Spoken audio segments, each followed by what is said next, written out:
Bueno, buenas noches. Gracias por la invitación y es un gozo tan grande conocer la iglesia. En el último tiempo hay varios de nuestra iglesia que han estado acá, mi papá y Cristian. Estamos pendientes de lo que Dios está haciendo acá, muy animados. Estos días que pude charlar más con sus pastores y conocer a algunos de los hombres de la iglesia, la verdad es que el Señor animó mucho mi corazón y veo la obra del Señor, la mano de Dios en este lugar. Veo un ministerio sano que está creciendo, avanzando, con sueños para el Señor. Y bueno, ahí hay mucho gozo. Y espero que el Señor nos permita crecer en un compañerismo también y que por su gracia también Él use una amistad para que el ministerio pueda seguir floreciendo y la obra del Señor avanzando. Y bueno, estuvimos mirando algunos informes y es difícil ver todo eso y no reaccionar a eso, ¿no? Porque no hace falta que recordemos la verdad básica de que el Señor nos envió a todos esos lugares. A veces estamos pensando a cosas que no son bíblicas, ¿no? Y pensamos, Dios no me llamó a esto. O si Dios me llama, voy a pensar si voy a salir a alguno de estos lugares. Pero esto no es verdad, ¿no? Porque ya el Señor nos llamó a todos. Lo tenemos ahí en la Gran Comisión. Jesús dijo, id y haced discípulos a todas las naciones. Así que no es una cuestión de un llamado especial, ya el llamado general de Dios nos dice que tenemos que discipular a todas las naciones. Y voy a hacer esta aclaración. La Gran Comisión no nos dice que tenemos que llegar a cada grupo étnico y asegurarnos de que haya alguien que predique el Evangelio ahí. Esa no es la Gran Comisión. La Gran Comisión es que cada individuo de cada grupo étnico de todo el planeta Tierra llegue a ser perfecto en Cristo Jesús. Esa es la Gran Comisión. ¿Y qué significa ir entonces? ¿Significa que tengo que ir a todos los grupos étnicos? No me da la vida para hacer todo eso. No, pero sí significa lo que decía Guillermo Carey, ¿no? Que es la responsabilidad individual, no colectiva, no es la responsabilidad de la iglesia, es la responsabilidad de cada creyente hacer todo lo que está a nuestro alcance para procurar que cada grupo étnico sea completamente discipulado en todo el mundo. Y no sé qué Dios nos va a permitir hacer a cada uno, cuánto podamos hacer para este fin, pero es nuestra responsabilidad hacer todo lo que podamos mientras el Señor nos dé aliento. Y esto debería producir en nuestro corazón un temor reverente que roce con el pánico. Porque sabemos que un día, cuando esta vida termine, cada uno de nosotros vamos a estar delante de Cristo para rendir cuenta según lo que hicimos mientras estábamos en el cuerpo, sea bueno o sea malo. Y esta es la tarea por la que vamos a rendir cuenta cuando estemos delante del Señor. Y por eso Pablo dijo, justo después de hablar del tribunal de Cristo, conociendo pues el temor del Señor, persuadimos a los hombres. Si alguna vez te preguntaste por qué Pablo era tan apasionado para la obra del ministerio, esta es una de las respuestas. Pablo tenía miedo. Por eso predicaba tan apasionadamente. Tenía miedo de encontrarse con Cristo y rendir cuenta sin haber sido fiel al llamado. Y por eso él salía a persuadir a los hombres. Así que después de un informe como el que vimos, el corazón tiene que temblar y decir, Señor, estoy haciendo todo lo que puedo para eso. Estoy invirtiendo mi vida.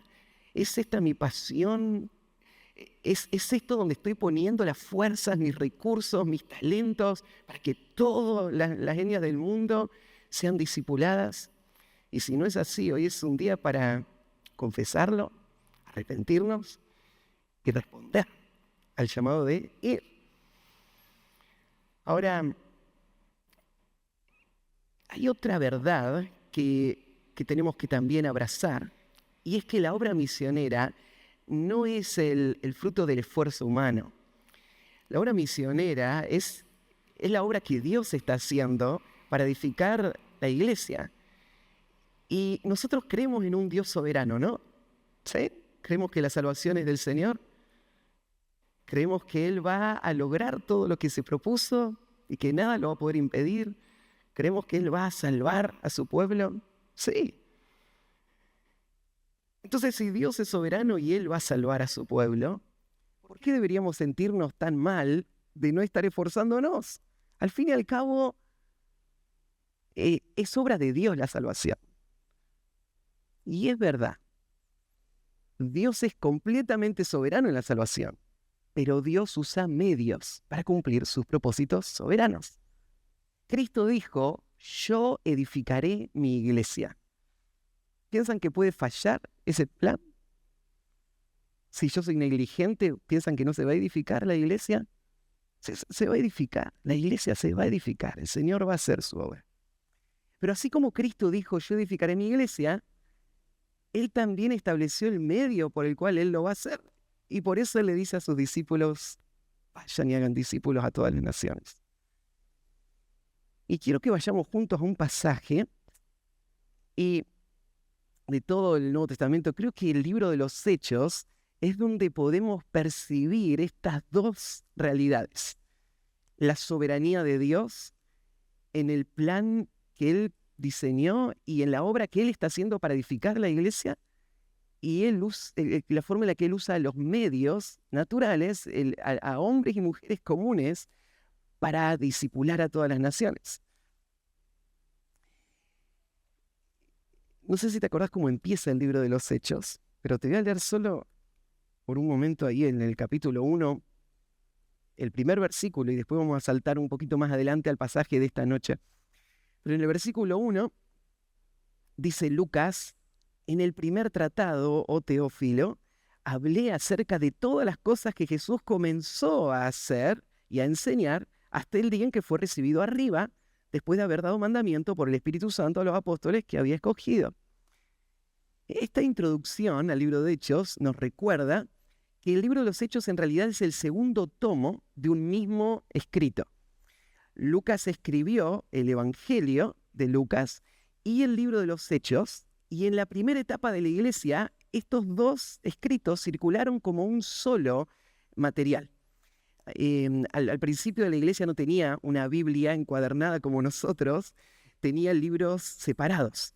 Pero el libro de Lucas y de Hechos circulaban juntos en las iglesias y se entendían como un solo escrito. Y Lucas acá los vincula, dice, el primer tomo, el libro de Lucas, ¿de qué trata? Trata de lo que Jesús comenzó a hacer y a enseñar hasta que fue recibido arriba.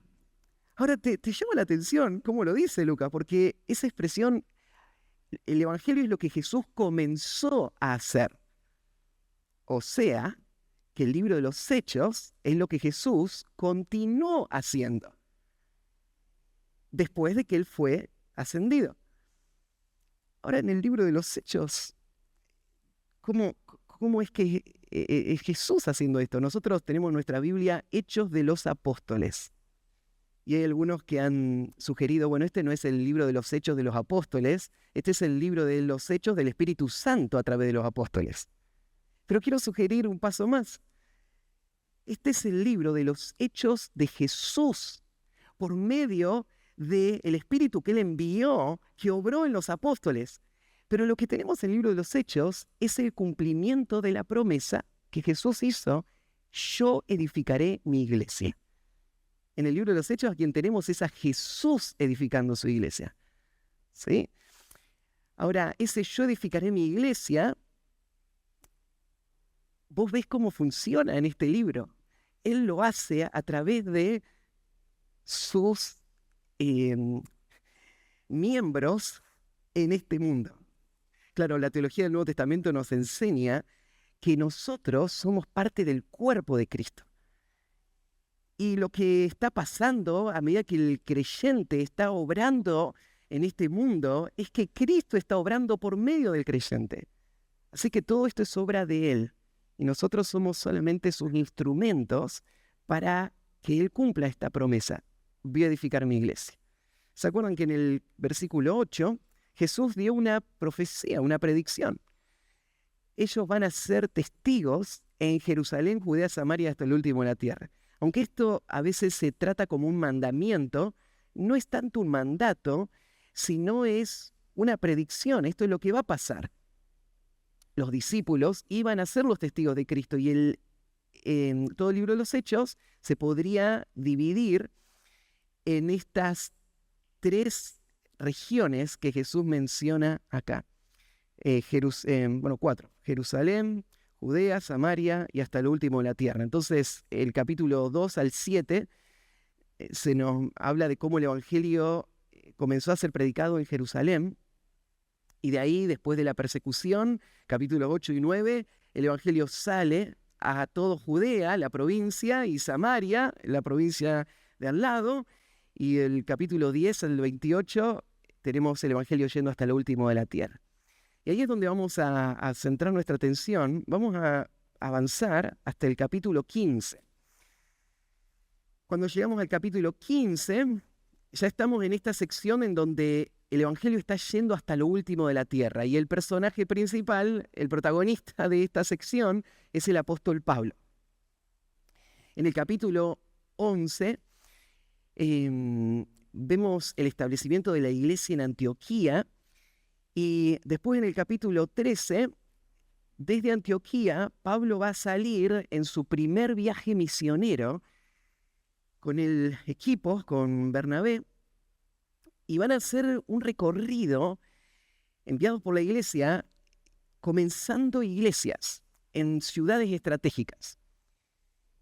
Esto se nos cuenta en el capítulo 13 y el capítulo 14, y al final del capítulo 14 vemos cómo Pablo, después de llegar hasta el último punto, él decide volver en el sentido inverso por todas las iglesias que se habían fundado para visitarles y establecer ancianos en cada una y darles palabras de aliento. Las palabras de aliento de Pablo son especiales, ¿no? Estas son las palabras de aliento que les dio. A través de muchas tribulaciones es necesario que entremos en el reino de los cielos. Es que lo que Pablo quería era prepararles para enfrentar los desafíos que venían por delante. Y las iglesias entonces fueron alentadas y Pablo volvió a Antioquía. Cuando llega a Antioquía, él se encuentra con problemas en la iglesia. Había falsos maestros que venían de los judíos que estaban enseñando que había que cumplir con la ley para ser salvos.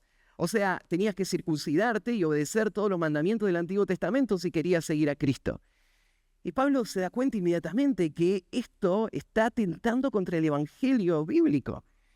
Así que Pablo no pierde tiempo y lo que hace un viaje hasta Jerusalén para sentarse con los apóstoles y hablar sobre este asunto y tener un mensaje de parte de los apóstoles que sirva como un fundamento para corregir esto en las iglesias. Así que ahí sucede el primer concilio de la historia de la iglesia.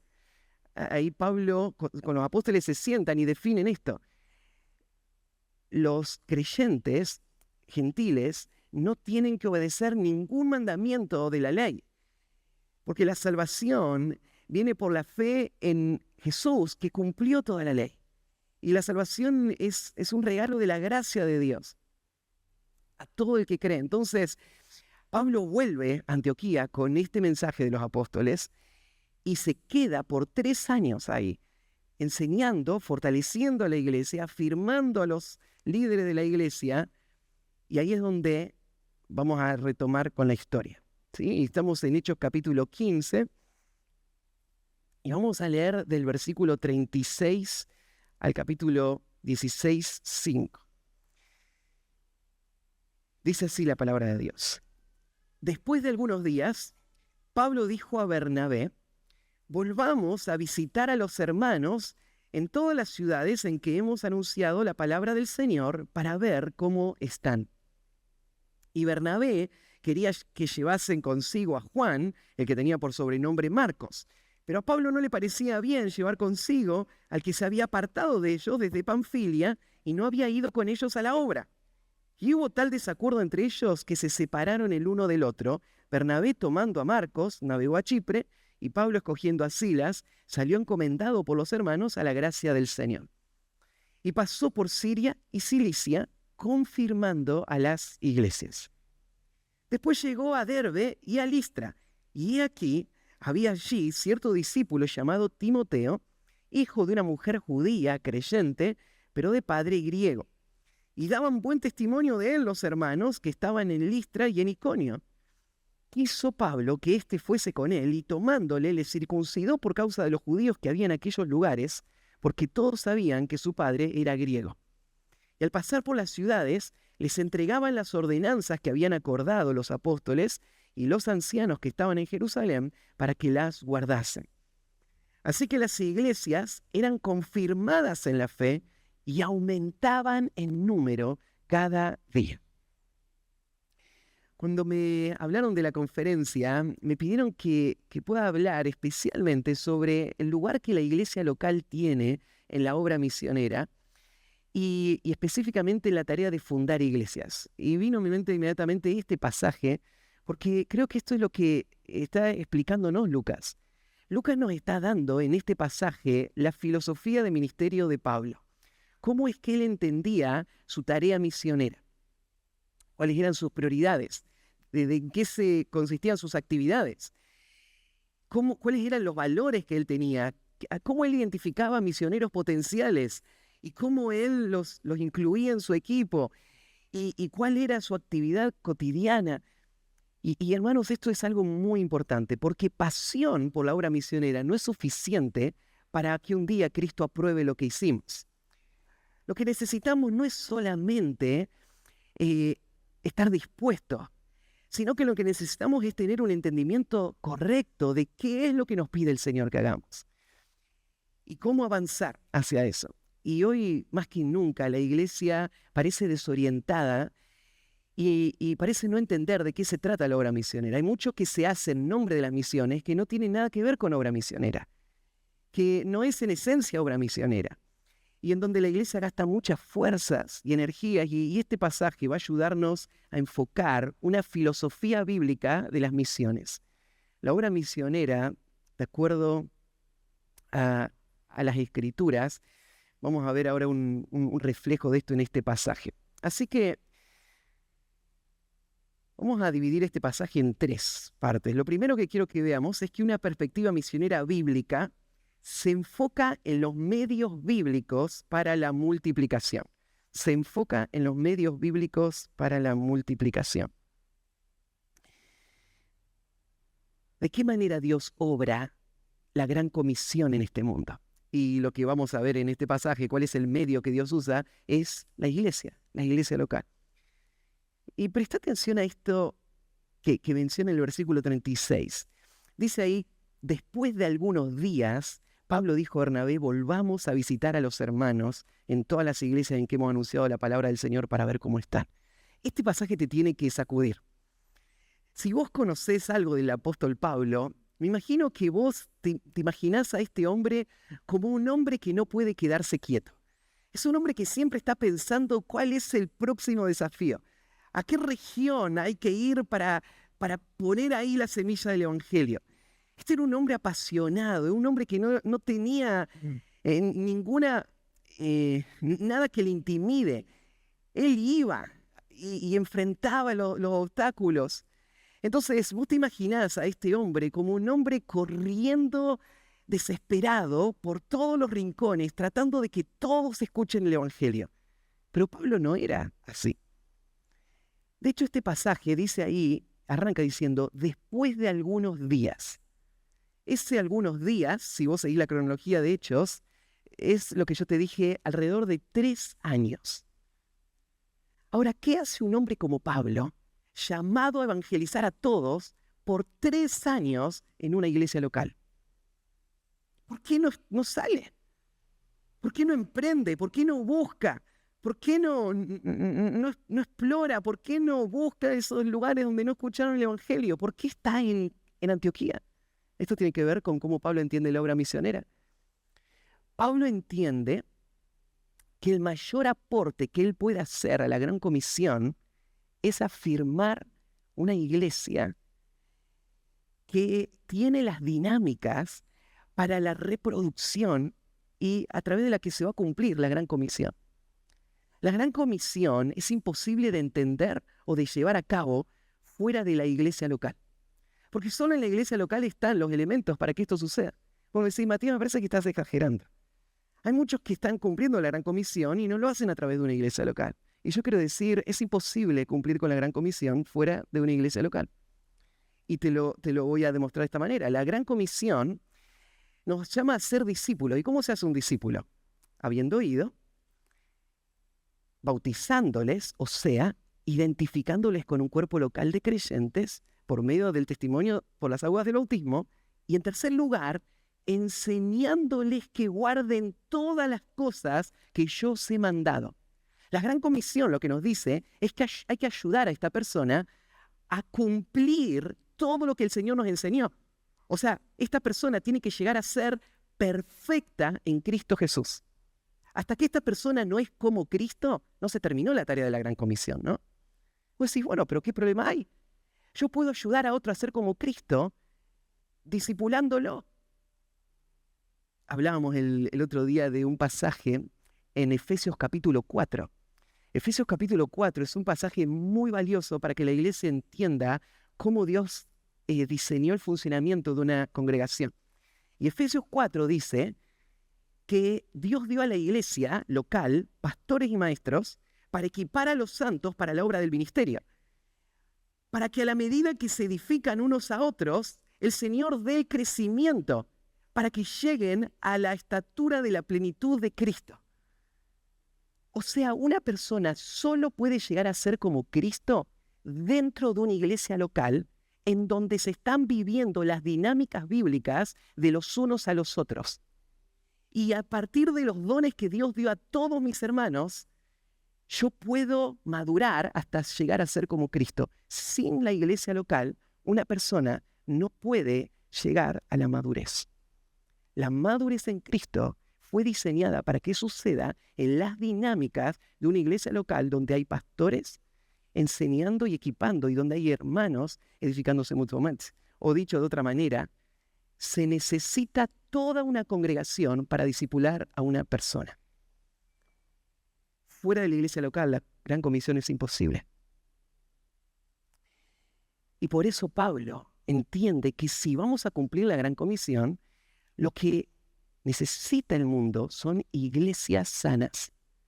Son iglesias donde estén estas dinámicas, donde haya maestros eficaces, donde haya hermanos creciendo, donde haya hermanos amándose y comprometidos con la edificación mutua.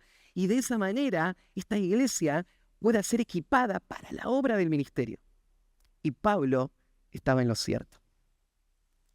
Estos días recordábamos cómo Dios usó esta iglesia en Antioquía. Tal vez vos no sabés esta parte de la historia, pero esta iglesia donde Pablo pasó 3 años fue una iglesia clave durante ese primer tiempo donde estaba avanzando el cristianismo.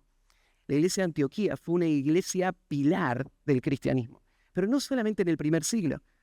La iglesia de Antioquía siguió siendo un faro para el mundo cristiano por siglos. En el año 400, en la iglesia de Antioquía, había una escuela de formación teológica en donde se formaron algunos de los pastores más grandiosos que tuvo la historia del pueblo de Dios. Un hombre que tal vez haya escuchado alguna vez, Juan Crisóstomo, Juan Boca de Oro, el que muchos creen ser el predicador más efectivo que tuvo el mundo cristiano, se formó en esa escuela. En esta escuela es donde se aclaró y se afirmó el sistema de interpretación que nos influencia a nosotros 1600 años después, el sistema que llamamos el sistema de interpretación histórico y gramatical. En la iglesia de Antioquía es donde se forjó, es donde se aclaró, es donde se defendió en contra de la iglesia de Alejandría, que promovía la alegorización de los textos. Pablo afirmó una iglesia, y esta iglesia por siglos fue usada por el Señor para hacer un impacto mundial que llega hasta nuestros tiempos. Lo que más necesita la obra del Señor son iglesias sanas. Por eso Pablo se quedó 3 años. Y después de estar 3 años ahí, ahora Pablo va a salir al segundo viaje misionero. Pero ¿qué es lo que le motiva a salir al segundo viaje? Dice Pablo, vayamos a ver si hay algún otro pueblo donde le prediquemos el evangelio. Dice así, el versículo 36. Vayamos a alguna tribu no alcanzada. Dice así. Dice, volvamos a visitar a los hermanos en todas las ciudades en que hemos anunciado la palabra del Señor para ver cómo están. El segundo viaje misionero fue motivado principalmente por esta convicción. Las iglesias sanas son la esperanza de este mundo.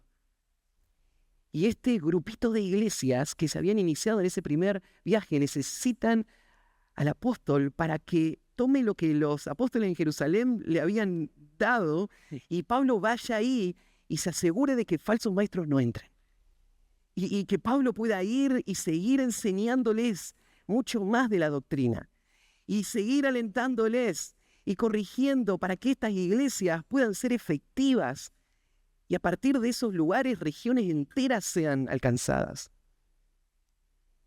Hermanos, si vamos a ver un avivamiento en la obra misionera, esto va a pasar alrededor de iglesias locales sanas, en donde el evangelio esté transformando la vida de las personas y personas apasionadas que aman al Señor, que viven vidas de santidad, que están respondiendo en obediencia a la palabra cada día, puedan entonces ahora mostrar ese fruto al salir a este mundo con esa verdad para llevar el evangelio a todos los rincones.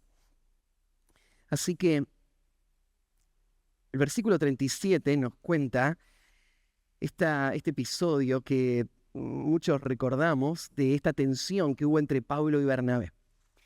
Y bueno, Pablo es un hombre que está pensando en la dificultad del ministerio y él piensa que no tiene que llevar con él a hombres que no muestran una estabilidad en su carácter y en su vida y en sus convicciones como para resistir. Bernabé es un hombre de restauración que está pensando si nosotros le acompañamos y le alentamos, podemos ayudarle a que se convierta en ese hombre. Y no se ponen de acuerdo y el equipo misionero se divide. Ahora vos podés pensar, ¿y quién tenía razón, Pablo o Bernabé? El texto no aclara esto.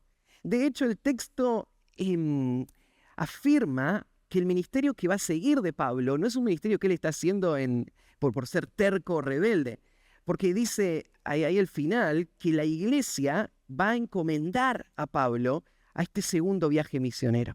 Entonces, evidentemente, Lucas está apoyando a Pablo, está afirmando que lo que Pablo pensó estuvo bien, y lo que Bernabé pensó estuvo bien. Pero los dos estaban mirando dos aspectos distintos de la obra del Señor, y Dios iba a usar a los dos de maneras distintas. Entonces,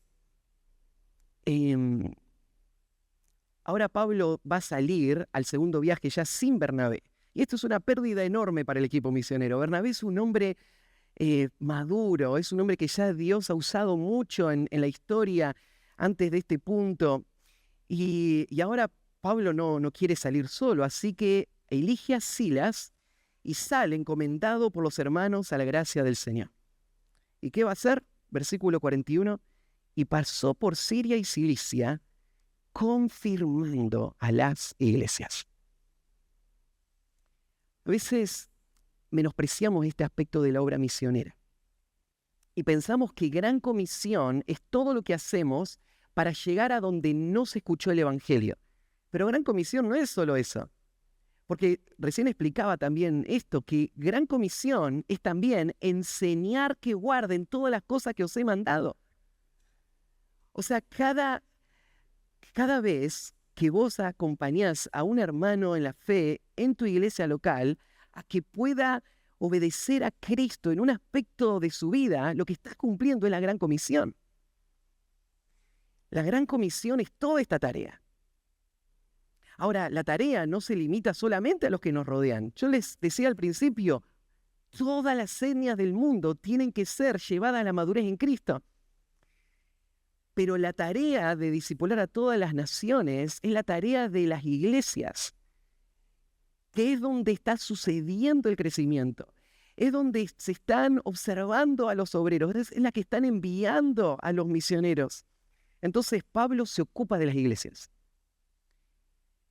Una parte importante y muchas veces descuidada de la Gran Comisión es ese trabajo de cuidar de iglesias, de fortalecer congregaciones, de confirmarlas, de hacer que estas congregaciones estén firmes, sólidas. Y esto es lo que Pablo, en lo que Pablo se ocupó. De hecho, en la primera etapa de su ministerio, él pasó bastante tiempo fundando iglesias, pero después cada vez menos fundando iglesias y cada vez más ayudando a las iglesias, corrigiendo problemas, enviando cartas, visitando. Su equipo misionero, Pablo lo usó principalmente para hacer circuitos de acompañamiento de iglesias. Entonces, este es un trabajo tan necesario también para nuestro tiempo. Pablo entonces entendía cuáles eran los medios bíblicos para la multiplicación. El medio para que haya un avivamiento y una reproducción es la iglesia, iglesias locales. Segundo lugar, una perspectiva misionera bíblica valora las cualidades correctas en los obreros para la multiplicación. ¿Quiénes son los que van a llevar a cabo la tarea de expandir el evangelio? Los pioneros que van a ser enviados. Y el próximo pasaje nos describe cómo Pablo va a identificar a un misionero potencial y va a avanzar en los pasos que se requieren para que este misionero sea encomendado y enviado, y después le va a tomar y le va a entrenar más aún y va a ser muy útil para la obra en el futuro. Este es el hijo en la fe del apóstol Pablo, y acá se nos cuenta cómo es que se unieron sus caminos. Ahí en el versículo 1 entonces del capítulo 16 dice: después llegó a Derbe y a Listra, y aquí había allí cierto discípulo llamado Timoteo. Pablo ya había estado acá 3 años antes, y él había predicado el evangelio, se habían convertido algunos creyentes. No se menciona a Timoteo ahí por nombre, pero podemos imaginar que tal vez en esa primer visita, Timoteo escuchó el evangelio, creyó, respondió y se hizo parte de ese primer núcleo de la iglesia que comenzó ahí en Listra. Así que ahora Pablo, 3 años después, vuelve al mismo lugar y encuentra a cierto discípulo llamado Timoteo. Me gusta este término, discípulo. Ayer con los hombres hablamos sobre lo que es el discipulado bíblico. Y este es un término para hablar del cristianismo, porque esta es la esencia de ser un cristiano, es ser un imitador. Un discípulo es alguien que está siguiendo los pasos de un mentor, a quien está imitando, y está buscando ser como ese que le está enseñando. Entonces en la iglesia se espera que cada uno de los que responden al evangelio estén siguiendo a Cristo. Y van siguiendo a Cristo en la medida que ven modelos de quienes están más adelante siguiendo a Cristo y los van imitando. Y este era Timoteo. Timoteo es un discípulo. Y Pablo reconoce esa cualidad. Mira, cuando vos ves a alguien que tiene la humildad de ponerse al lado de otro y aprender y preguntar e imitar, vos estás viendo a un hombre en quien tenés que poner tus ojos, porque así es como el Espíritu Santo obra para edificar la vida de los creyentes. Y vos podés esperar que esta persona va a madurar. Esta persona tal vez no es todo lo que un día va a ser, pero tiene la característica más importante: él aprende, él recibe, Él incorpora, él se compromete, él obedece. Y este era Timoteo. Era un hombre muy joven. Calculamos que cuando Pablo llegó por primera vez a Listra habría tenido alrededor de 15 años. Y ahora, 3 años después, tiene 18. Tal vez un poquito más. Puede haber tenido 20 años. Pero un jovencito. Pero aún con esta corta edad, Pablo identifica, este es un discípulo. Y este cierto discípulo se llama Timoteo. Se menciona acá también que era hijo de una mujer judía creyente, pero de padre griego. Este hombre Timoteo se va a convertir en un misionero muy, muy importante para la historia de la iglesia. Y les cuento algo personal. Cuando yo era chico, crecí en un ambiente en donde escuchaba testimonios muchas veces de personas que contaban cómo se habían convertido. Y yo estaba sentado en los bancos y escuchaba a un hombre que hablaba de cómo su vida estaba totalmente destruida. Y en esa situación, cómo escuchó y creyó y ahora está siguiendo a Cristo, y empezaba a contar todas las cosas que habían cambiado en su vida y la pasión que él sentía y todo lo que quería hacer para Dios. Y yo, en algún sentido, me sentía como que nunca voy a tener un testimonio así. Porque yo nací en un lugar cristiano. Desde que tengo uso de razón, mi papá me habló de las escrituras, las noches que pasamos escuchando historias de los misioneros, andando atrás de él en los barrios ahí de La Matanza en Argentina, visitando personas desde muy chiquito. Entonces yo nunca tuve un periodo en mi vida en donde fui... me entregué, ¿no es cierto?, abiertamente al pecado, viví una vida de esclavitud a los vicios, nada de eso. Y en un sentido como que me sentía menos que los que habían vivido toda esa situación. Ahora, creo que esto es un error, una distorsión. Ciertamente Dios tiene poder para tomar una vida totalmente destruida y transformarla. Pero ese no es el patrón que Dios diseñó con el que se formen los hombres que van a ser útiles para su obra. Desde tiempos antiguos, en el pueblo de Israel, Dios planeó que la familia sea un entorno en donde corazones tiernos sean forjados por la verdad que van escuchando día a día y por el ejemplo de padres que van observando día a día, por la corrección continua de la vida que hace que estas personas echen raíces profundas. Y este era Timoteo.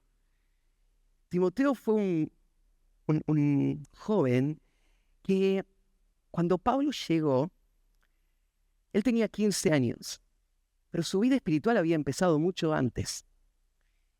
De hecho, en otros pasajes, en 2 de Timoteo, Pablo dice que la abuela y la madre tuvieron primero fe genuina, fe salvadora. Y después Timoteo, desde la niñez. Así que antes de que Pablo llegue a Listra, Timoteo ya había ejercitado fe salvadora. Pero ¿cómo si todavía no había escuchado el Evangelio? Bueno, es que él había escuchado las Escrituras y él respondió como Abraham en fe a las promesas de Dios de un Salvador futuro. Y tal como Abraham, su fe le fue contada por justicia. Y este joven que iba creciendo en el contexto judío, esperando al Mesías, creyendo, fue forjado en un hogar fiel, piadoso, diligente. Y de repente llega el apóstol Pablo, él tiene 15 años, y él escucha que el Mesías vino, se llama Jesús de Nazaret. Y él fue rechazado por su pueblo, murió en una cruz, pagó el precio por nuestros pecados, resucitó al tercer día. Timoteo escucha, cree todo lo que Pablo le predicó. Pienso Pablo, o en ese tiempo. Y ahora Timoteo se vuelve en un discípulo de Jesús, de Cristo, en un cristiano. 3 años después, en esa pequeña y joven congregación, Timoteo está mostrando las cualidades de un hombre fiel, consagrado a Dios. Y eso es lo próximo que va a decir, ¿no? Que él tiene un testimonio frente a toda esa congregación. Y ahora Pablo va a mirar a este hombre y dice, él quiero que venga conmigo. Si vos mirás la historia de las misiones y la historia de el mundo cristiano en general, vos vas a notar este hecho. Sí, Dios tiene el poder de transformar a una persona que estaba totalmente destruida, pero el patrón es que los hombres que son usados por Dios y que tienen raíces profundas y que se mantienen fieles en medio de gran presión y oposición, fueron hombres cuya fe fue nutrida en hogares piadosos desde la niñez. Y este es el patrón. Mirá las historias misioneras. ¿Cuántas de esas historias nos narran esos eventos en donde este misionero, un Hudson Taylor, estando sentado en la mesa con su papá, un día escuchándole hablar sobre la China y la necesidad cuántos pocos misioneros había allá, y siendo tan pequeño, él piensa, yo voy a estar ahí, voy a hacer algo por los chinos. Pensé en cómo el Señor formó a estos hombres. Y necesitamos pensar que la obra misionera incluye también una visión correcta de cómo se preparan los hombres para el ministerio. Hombres y mujeres, pero principalmente los hombres, porque los hombres son los que Dios puso para dirigir la obra misionera a través de las iglesias locales y siendo los pioneros que van guiando los equipos misioneros.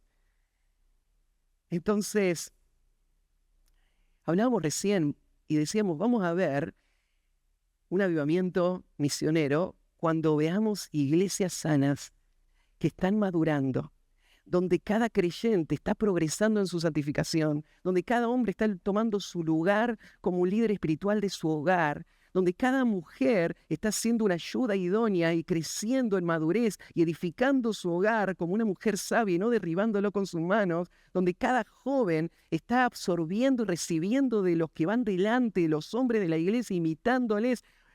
Cuando veamos eso, y ahora estoy agregando otro concepto, vamos a ver un avivamiento cuando tengamos familias piadosas, consagradas y comprometidas con la obra misionera, que puedan formar a estos niños para que la obra del Señor pueda avanzar. Copié una frase de un libro y se les leo textual, porque no lo podría decir mejor que este autor. Él dice, a veces nos preguntamos por qué hay tan pocos hombres y mujeres hoy que quieran dar su vida por la extensión de la obra del Señor. No es difícil responder eso.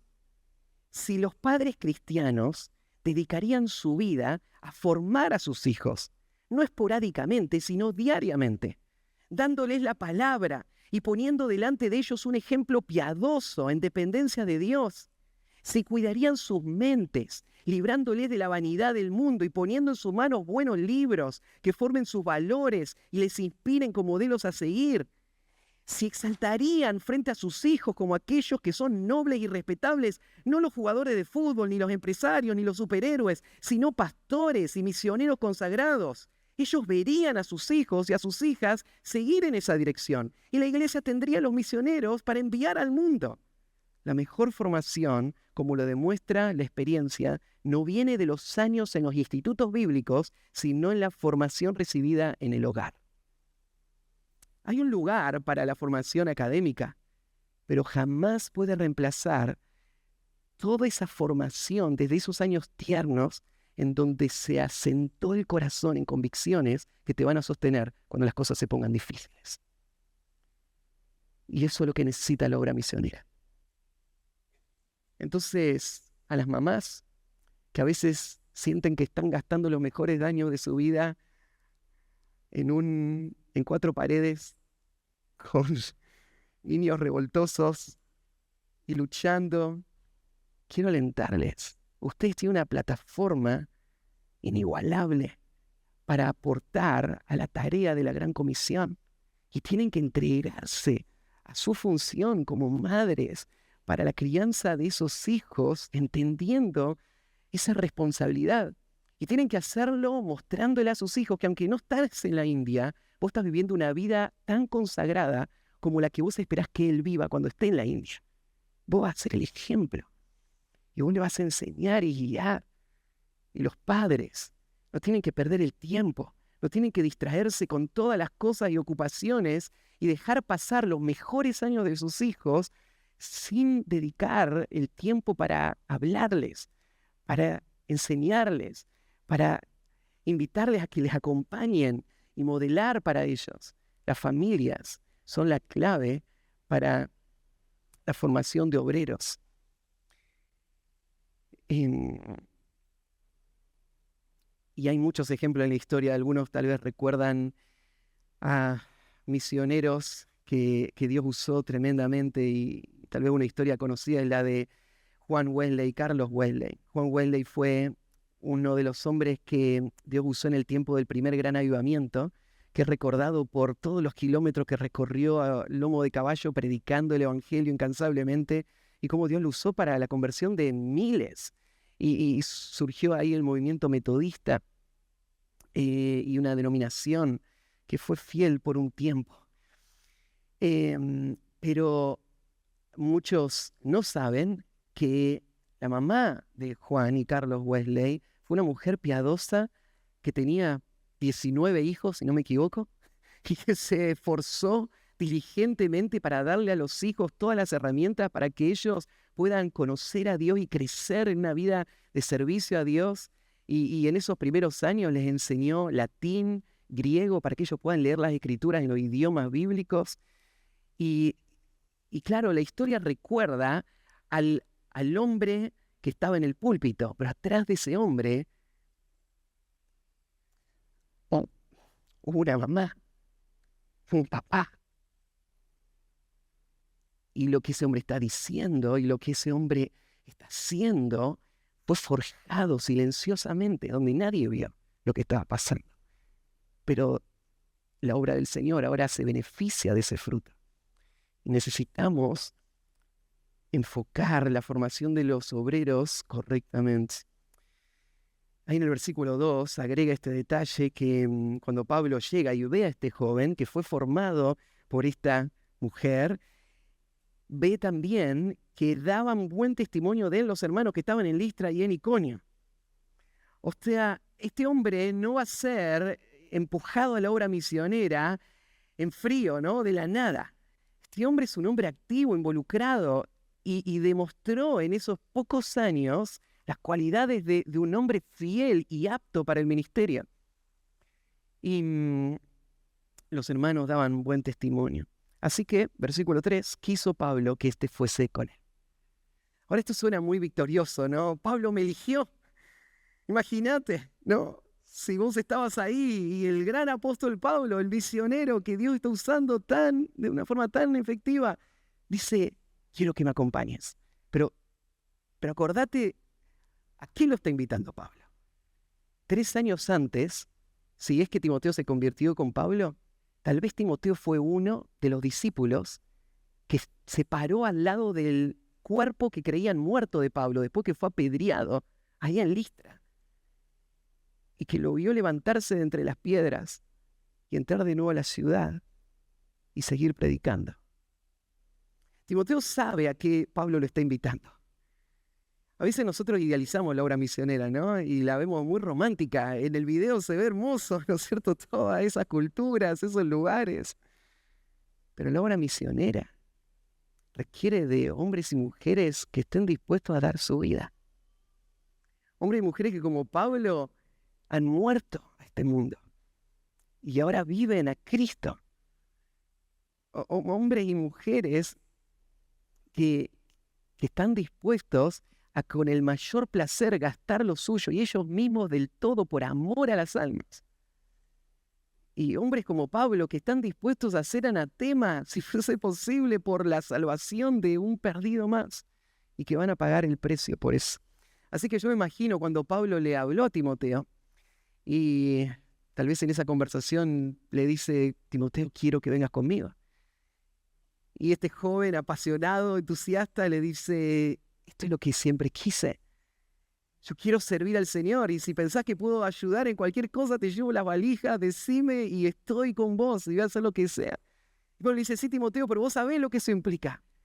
Yo no te puedo ofrecer una vida de comodidades, de laureles. A lo que te estoy invitando es al rechazo, al maltrato, a la oposición, a las piedras, a los naufragios y tal vez a una muerte joven. Y Timoteo dice, estoy dispuesto. Amo a mi Señor. Amo esas almas. Quiero ir. Ahora, ¿te imaginas el próximo paso cuando Timoteo llegó a casa y le contó, mamá, Pablo quiere que vaya con él? Y la mamá sabe también qué es lo que hace Pablo. ¿Y qué le espera a su hijo? Su hijito querido, ¿no? Que por años había cuidado tanto. Y ahora a una edad tan temprana se va a ir y tal vez ella nunca más lo va a ver. Sí. Y sabemos lo que pasó, no sabemos la conversación que habrían tenido, pero te imaginas a esa mujer diciéndole, hijo querido, para esto te preparé todos estos años. Y no hay mayor gozo en mi corazón que vos dediques cada fuerza, cada talento y todos tus recursos para servir a nuestro Señor y para la extensión de su reino en este mundo. Te amo, no quisiera verte sufrir. Pero esta es mi ofrenda al Señor. Un hijo que formé todo este tiempo para su gloria. Así que Timoteo se abraza con su mamá y se va a despedir sin saber si la va a ver de nuevo. Pero no se va todavía Timoteo. Sabemos que pasó algo más ahí. Dice que él quiso y hay un detalle que dice solo que Pablo le toma, le circuncida y después sale. Pero en las epístolas pastorales, Pablo le recuerda a Timoteo el día de su salida de Listra como el día en que él recibió el don del ministerio, de la obra misionera, por medio de las manos del presbiterio. Para este momento en Listra había un equipo pastoral, había un grupo de ancianos. Y Timoteo no salió solo porque Pablo le dijo que salga, porque la iglesia le encomendaba esta tarea, ¿no? Así que mirá qué importante es esto. Pablo funda iglesias y Pablo fortalece iglesias, porque de las iglesias van a salir los obreros. Y acá está saliendo uno que fue formado en un hogar piadoso y ahora toda la iglesia reconoce y estos ancianos le rodean, imponen sus manos sobre Timoteo y lo envían con Pablo diciendo, él es un hombre apto, él es un hombre que tiene el testimonio, tiene la capacidad y nosotros nos asociamos con él en esta tarea. Y estamos gozosos de apoyarle y sostenerle. Que vaya. Menciona un detalle del versículo 3, que Pablo circuncida a Timoteo por causa de los judíos que había en aquellos lugares. Pablo la verdad es que no cree que la circuncisión sea necesaria. Ya se definió en el Concilio de Jerusalén que los gentiles no tenían que cumplir ningún rito judío. Entonces no hacía falta. ¿Por qué los circuncida? Que Pablo quería ir a las sinagogas a predicar. Esta era parte de su estrategia. Y él no quería ningún impedimento. Y en las sinagogas solo podían entrar judíos o prosélitos judíos, que estaban circuncidados. Así que tarde o temprano esto se iba a cuestionar. Y Pablo quería poder decir con toda honestidad, Timoteo está circuncidado. ¿Y por qué? Pablo no quería ningún estorbo para el ministerio. Y este es un ejemplo bíblico de lo que llamamos adaptación en la obra misionera. Cuando uno sale de la obra misionera, uno entiende de que hay barreras que podrían estorbar un desarrollo efectivo del ministerio, que no tienen que ver con principios o convicciones bíblicas, sino que tienen que ver con formas de la cultura donde voy. Y Pablo quería ir a predicar a los judíos y quiere quitar esas barreras.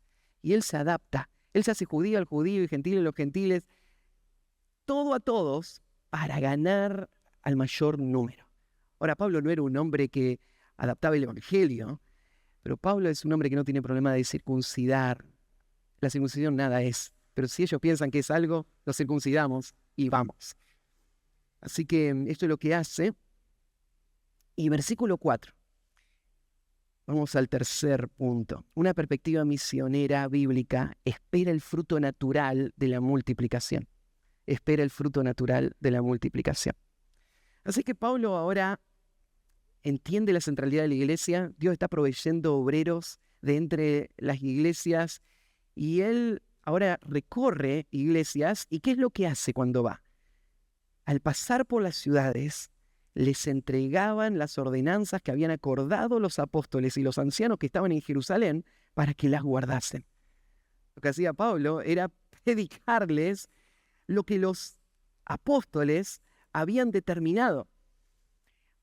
Pablo estaba guiando a las iglesias a guardar todas las cosas que el Señor nos mandó a través de la voz autorizada de apóstoles, que son el fundamento de la iglesia. Así que Pablo no hace otra cosa más que predicar. Esto es lo que fortalece iglesias. Lo que fortalece iglesias no son estrategias de marketing, no son planes de crecimiento. Lo que fortalece a las iglesias no es un show ni algo atractivo que toque los deseos de las personas. Lo que fortalece a las iglesias es predicación fiel. Y te parecería que es algo demasiado simple.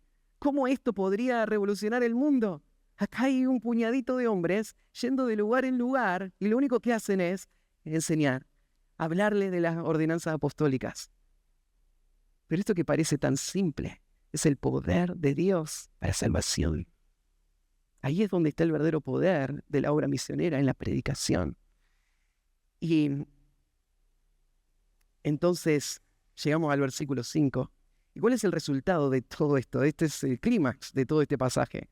Esto sería como la expectativa, esto sería el sueño de todo pastor y de todo misionero. Y termina de esta manera, Lucas. Así que, con todo esto en mente, las iglesias eran confirmadas en la fe y aumentaban en número cada día. Esta palabrita confirmada, vimos en español, en el versículo 15:41, la misma palabra, pero en griego es otra palabra. De hecho, esta palabra que aparece ahora solo aparece en todo el Nuevo Testamento, acá y en un pasaje más. El otro pasaje es el pasaje de Hechos, capítulo 7. Bueno, de hecho, capítulo 3, versículo 7. Si quieren, me abran ahí un segundito. Porque les quiero leer el uso que Lucas hace de esta misma palabra.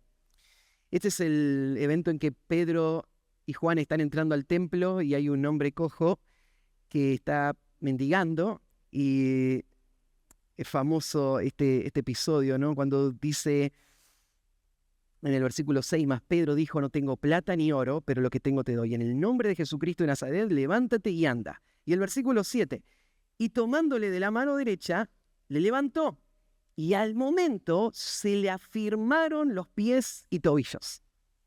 Esta es la palabrita que usa Lucas después en el capítulo 16. Hacete este cuadro. Este hombre tiene piernas, pero por alguna razón que no se nos explica acá, estas piernas no están funcionando.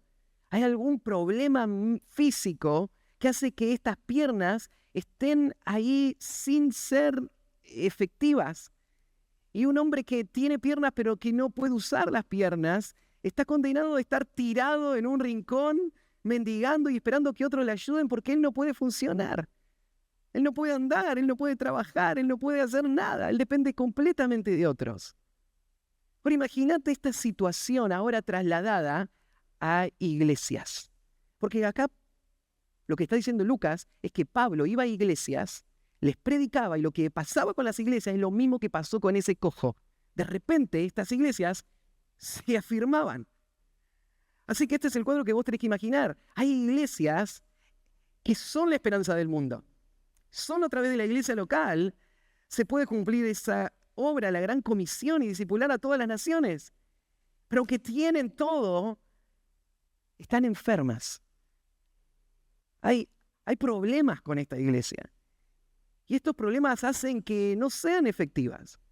Sean como cojos, como paralíticos que están tirados en un rincón sin poder funcionar, dependiendo completamente de otros. ¿Y qué hacemos cuando vemos en ese estado las iglesias? Decimos, bueno, las iglesias no están cumpliendo con su tarea, así que nosotros vamos a hacer este ministerio y vamos a hacer lo que las iglesias no están haciendo. No hay plan B.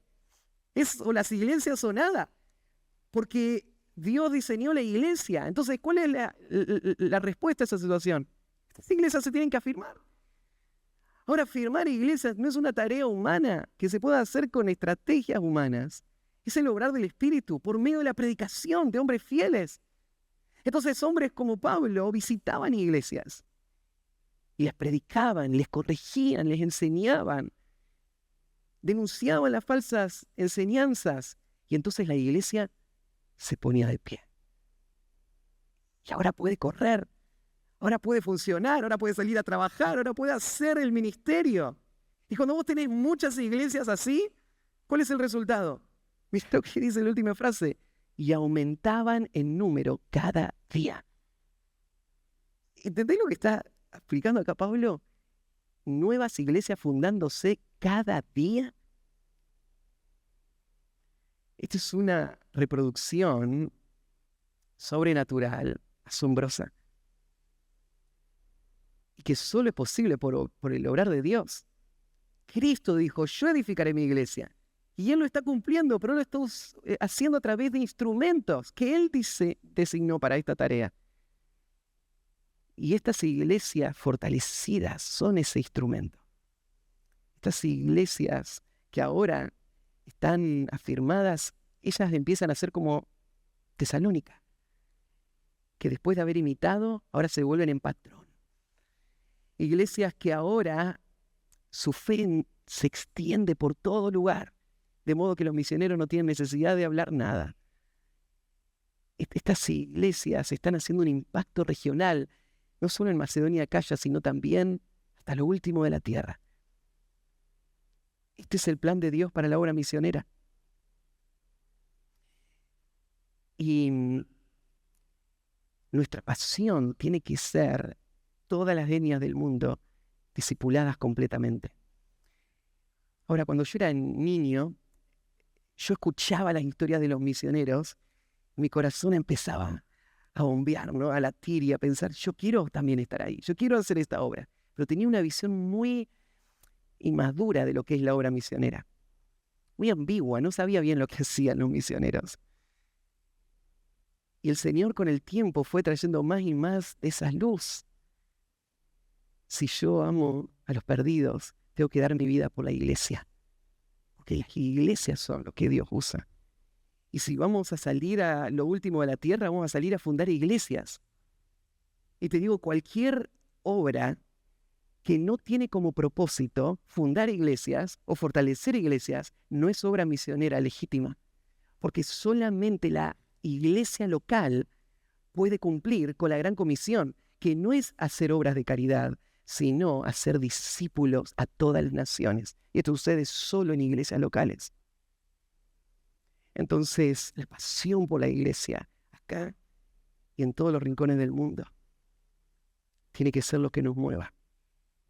Aún puedo decir esto, no hay países cerrados para la obra misionera, porque el que tiene toda autoridad en los cielos y en la tierra dijo, id a todas las naciones. No hay países cerrados. Hay países en donde el precio va a ser más alto. Pero si vamos a esos países, ¿qué es lo que vamos a hacer en esos países? Lo que hacen los misioneros, fundar iglesias y afirmar iglesias para discipular a toda la nación. Esto es lo que el Señor nos llamó a hacer. Como decía al principio, esto es lo que debe cargar nuestro corazón. Te tiene que costar dormir a las noches pensando, ¿qué más? ¿Qué estoy haciendo? Señor, ¿a dónde me vas a guiar? Quiero vivir y dar mi vida para este gran propósito. Y que por la gracia del Señor, Él te guíe y te llene de frutos. Y a esta iglesia preciosa también, para la extensión de su evangelio. Oramos.